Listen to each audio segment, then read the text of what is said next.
is a popular spice that is derived from the root of the Curcuma longa plant and has been used for centuries in traditional medicine for its potential health benefits. Curcumin is known for its anti-inflammatory properties. It can help reduce inflammation in the body, which is linked to various chronic diseases.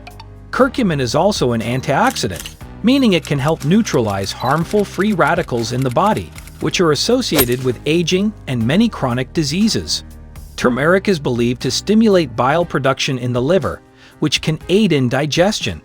There is some evidence to suggest that curcumin may improve heart health by improving the function of the endothelium, the lining of blood vessels, reducing inflammation, and acting as an antioxidant.